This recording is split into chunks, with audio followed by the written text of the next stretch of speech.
buenos días, Santo Domingo. Como cada martes nos encontramos en el segmento Orientación Familiar. Gracie Reyes, una servidora, pues les va a estar acompañando. Las semanas pasadas estuvimos tratando el tema del maltrato familiar y a raíz de ese tema se nos acercaron muchas personas para que diéramos en este segmento orientaciones y pautas sobre parentalidad y crianza positiva. Es por esto que hoy pues me acompaña en el estudio la licenciada Rosa Julia Martínez, quien es especialista en terapia familiar de pareja y experta en buen trato. Y es precisamente el tema del buen trato que vamos a estar tratando hoy. Vamos a estar hablando acerca de cómo ser padres y madres buen tratantes. Doctora, buenos días. Buenos días. ¿Cómo está? Encantada de estar en el programa. Gracias, Gracie. Qué bueno. Doctora, para iniciar yo quisiera preguntarle, ¿se puede decir que el buen trato es la ausencia del maltrato? Sí. Realmente cuando nosotros hablamos de buen trato, estamos hablando de el buen manejo que hacemos con las personas, o sea, cómo yo llevo a que una persona se sienta bien conmigo. Y la diferencia entre una y otra es lo contrario. Cuando maltratamos, las personas no se sienten bien con lo que hacemos, con lo que le decimos. Sin embargo, el buen trato es que hace que la persona se sienta a gusto contigo. No hay que hablar mucho, una sonrisa ya me llena a mí. A veces sin yo conocer a otra persona me sonríe, yo me siento acogida. Y de eso se trata el buen trato, de ese acogimiento que le damos a la persona que está alrededor de nosotros. Básicamente, buen trato sería generar como empatía. Sí, es una generación de empatía, de unos sentimientos de afabilidad, de respeto. Hay miradas que maltratan. Por eso le preguntaba. Sí, entonces cuando nosotros miramos con ese agrado, no hay que hablar con los gestos, el caminar. Cuando tú sientes que una persona está golpeando el piso, tú sientes temor. Claro. Entonces, por ejemplo, los niños y niñas, cuando ve que tú le hablas alto, ya se atemorizan. Eso es Pero así. también nosotros los adultos no nos gusta. En un trabajo, cuando él una persona autoritaria, pero no sabe manejar la autoridad, sino con una voz alarmante, pues ya todos tiemblan, ¿no? Entonces, por eso es la parte muy importante del buen trato, es ese acogimiento, ese deseo de ver en el otro lo que nosotros queremos que vean con nosotros. ¿Cuáles son esas características del buen trato, doctora? Si el buen trato, una base principal, está lleno de valores. Exacto. Un valor importante es el respeto. Cuando tú respetas al otro, tú estás dando una pauta a seguir, que la persona se sienta bien consigo mismo, contigo, porque tú no estás traspasando sus derechos. Eso es importante, también es una cuestión de derecho. Claro. ¿Verdad? Otra cosa es la tolerancia. Todo el mundo no puede ser como yo. ¿Verdad? Cada uno tiene su proceso. Debemos aprender a respetar las diferencias. Exactamente, las diferencias, y en eso está la tolerancia, el ser paciente, el ser amable, fíjate, también el ser bondadoso, porque todo el mundo no va a tocar una persona ya de cierta edad tener esa tolerancia a lo que ella puede hacer. Ser paciente. Ser muy paciente, y con los niños y niñas también. Eso es básicamente. Sobre todo, ¿verdad? Dependiendo de la etapa de edad en que se encuentra ese niño, pues tenemos que saber cómo él va a actuar, lo esperado en esas etapas. A veces se nos olvida. Sí, y queremos que ellos se conviertan en adultos, o que piensen como adultos, y no es así. Y no es así. Muchas veces llega la consulta, doctora, que alguien me decía, ¿qué yo voy a hacer con un niño de 2 años? Que tiene problemas porque él se mueve mucho, digo yo, pero está aprendiendo a caminar, está aprendiendo a moverse, a interactuar con su medio, a conocer el medio, no lo podemos sentar, eso es imposible. Eso es así, ¿verdad? Eso es así. Entonces es el hecho de saber en la etapa que está el niño y la niña, igual con los adolescentes que le tenemos miedo, es una etapa de descubrir también quién yo soy. Ellos están en búsqueda de la identidad, y en esa identidad ellos van a hacer cosas inadecuadas para nosotros, pero hay que tener esa tolerancia, ¿verdad? Y el respeto también. Y sobre todo la comunicación, que juega un papel sumamente importante. Una de las bases fundamentales que ahí iba es la comunicación. El buen trato se basa en la comunicación que hagamos, la verbal y la no verbal. Claro. Como le decía, una sonrisa, una mirada, pero también la palabra. La palabra lleva a una comunicación efectiva cuando la hacemos bien. Aquí la comunicación, estamos en un mundo de comunicación, sin embargo a veces esa comunicación falla, si no te mira.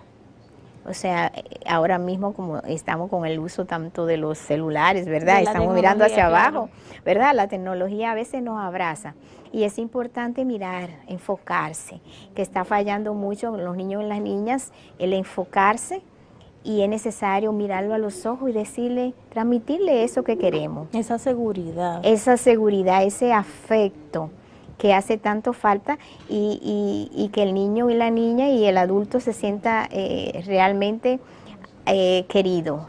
Claro, yo entiendo que en el tema del buen trato la confianza, doctora, juega un papel fundamental. Claro. Porque no crea como una barrera entre padres e hijos. ¿Cómo podemos fomentar eso? Claro, mira, lo más importante, tú lo dijiste, ese valor, la confianza, el tener esa apertura, de manera que el muchacho tenga la confianza de decirle, mamá, papá, me está pasando esto. Claro. También entre los hermanos, que muchas veces se da ese alejamiento por las diferencias. Sin embargo, porque a veces escuchamos más, ellos se sienten uno más escuchado que otro. Es así. Y entonces siempre están estableciendo, a veces no es así. Hay uno que es más atrevido, claro, ¿verdad? Y más abierto. Es más abierto, entonces, pero es necesario ese acercamiento, esa comunicación, el no quedarnos atrás, y entonces la persona se va a sentir querida, pero sobre todo con ese hablar, esa manera afectiva, porque también no sabemos transmitir el afecto. El afecto se convierte en mandatos. Es así. Y vivimos en una cultura, sobre todo para los varoncitos, donde se nos inculca que usted como niño no debe llorar, no debe ser expresivo, porque son conductas como el varoncito debe ser criado de una forma recta, que no demuestre sus sentimientos, porque ya los relajan que tú eres una niña. Esto se da mucho en los colegios. Yo con mi hijo trabajé mucho porque él llora. Y en el colegio le decía, ay, tú eres una niña. O sea, le decía, no, tú puedes llorar, eso está bien, tú puedes expresar lo que sientes. Sí, en la mayoría es una cultura machista, sí, donde no permitimos que el varón exprese sus emociones. Y de ahí es que está viniendo tanto maltrato, porque el hombre se acostumbró desde niño a producir esa actitud, esa autoridad y ese trato, esa dureza de sus emociones, no expresa lo que realmente siente, le cuesta mucho el llorar, expresar sus emociones, entonces es difícil, por eso que hay que cambiar esa temática. Yo siempre le digo a las madres, somos nosotras las madres que estamos educando a los niños con ese concepto machista. Es así. Entonces hay que trabajar, hay que cambiar ese modelo para que ellos no es que van a ser niñas, son varones, pero con su sentimiento y su expresión clara, con una comunicación asertiva, claro, que es lo que más importa en esto. El buen trato debe mantener una comunicación asertiva. Y una valoración buena de sí mismo. Claro, debe tener una valoración, ese autoconcepto, estar claro, yo valgo, yo soy, yo soy importante, claro, yo puedo, y no eliminar esas barreras que a veces le ponemos, no, que tú no sirves. Esa es una forma de corregir que se da mucho en nuestra sociedad. Cuando hablábamos del maltrato en los programas pasados, decíamos que el maltrato verbal es uno de los factores que más inciden a la hora de disciplinar a nuestros hijos. Claro, o sea, los papás tienden a decirle a los niños, tú no eres una niña, tú si molestas, no seas tan necio, y degradan, y van degradando la autoestima del niño, sí. Y eso incide. Eso incide profundamente porque tanto escuchar lo mismo, ya la persona va sintiendo que es verdad. Claro. Y va fracasando que en no todo. Tiene la capacidad. He tenido ya adultos en consulta con esa temática, es que mi papá siempre dijo que yo no iba a servir. Tuve una joven en una actividad formándose que había que hacer un dibujo y ella dijo, no, es que yo no puedo. Hizo una crisis tan fuerte, digo, no, pero si no puede, ok, pero vamos a intentarlo. Claro. Cuando ella lo logró, eso fue algo maravilloso, pero ¿por qué? Porque ella siempre se le dijo que ella no iba a poder. Entonces ella lloró de la emoción de haber podido hacerlo. Muchas veces jugamos con eso y estamos educando hijos e hijas que mañana van a ser frustrados, van a tener una autoestima baja y van a fracasar en lo que se proponen porque piensan que no pueden. Es así. Doctora, hay un tema que yo quisiera pues puntualizar. Cuando hablamos de buen trato y de crianza en familia, tenemos también que hablar de normas. ¿Cómo se ejerce la autoridad y la disciplina en una cultura de buen trato? Muy buena pregunta. Fíjate que muchas veces pretendemos darle amor a los hijos sin establecer un límite claro. Y el hijo, contrario a lo que pensamos, se siente no querido cuando no le ponemos límites. Hay un eslogan que tenemos y es amor y límites. Tenemos que dar amor, pero debemos poner límites, dependiendo la etapa de vida en la que se encuentre ese niño y esa niña, porque no podemos establecer unos límites pensando, como tú decías ahorita, no te pares de ahí a un niño de 2 años, un niño de 3 o 4 años, cuando su misma naturaleza no le va a permitir, se va a sentir, o sea, él está explorando, no lo podemos detener por tanto tiempo, inclusive en las escuelas, en el área de escolar, hay algunos docentes que se equivocan. Eso ha avanzado mucho en el área preescolar, porque por eso se hacen actividades de 10 minutos, porque ellos no pueden estar en una actividad todo el tiempo. Entonces, depende de la etapa en que esté, entonces vamos a trazar esos límites.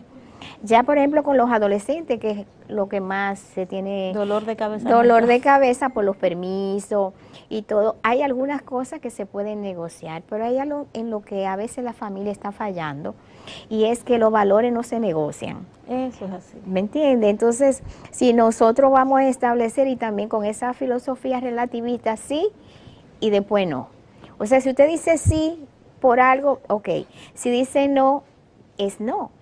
Claro, hay un consenso y debe establecerse, que ahí es que está la clave, que deben de ser los dos padres. A eso iba, porque a veces mamá dice que sí, pero papá dice que no. Entonces ahí entran, el niño no sabe a quién le hace caso. Claro, el niño va a buscar la debilidad de uno de ellos. Claro. Hay un factor que se está dando en nuestras familias, y es que hay muchas abuelas criando, que cuando la madre viene del trabajo tiene un conflicto, porque entonces se desbordan. Entonces dicen que la abuela es la que lo malcría. Hay que ser cuidadoso con eso, ¿sí? Porque también estamos maltratando a nuestras madres, ¿verdad? Mayores o adultos que esté a cargo. Hay que establecer, claro, las normas. Si están establecidas, debe ser el tutor que está ahí, conjuntamente con la madre, llegar a acuerdos.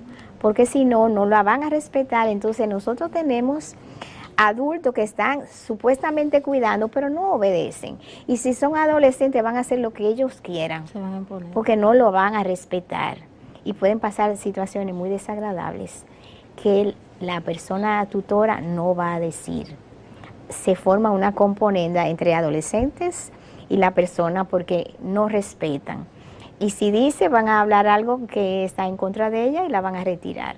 Y quizá la persona necesita su dinero. Eso es importante cuando ella es una persona que se está pagando. Pero si es un familiar, una tía, una abuela, es importante que lleguen a acuerdos en cuanto a la norma establecida. Claro que sí. Interesantísimo el tema, doctora. Lamentablemente el tiempo se nos agotó. Me gustaría que ya para cerrar, por favor, de sus contactos, cómo las personas la pueden encontrar a través de las redes sociales y su número de teléfono. Sí, bueno, trabajo en el Centro de la Familia de la Universidad Católica Santo Domingo. Pueden comunicarse al 809-566-1442 y por Facebook, Rosa Julia Martínez. Pueden ahí constatarme cualquier pregunta, cualquier duda. Estamos ahí para ayudarles. Pues muchísimas gracias por su tiempo y ustedes sigan con el contenido que tiene Buenos Días Santo Domingo para ustedes. Hasta la próxima. Gracias.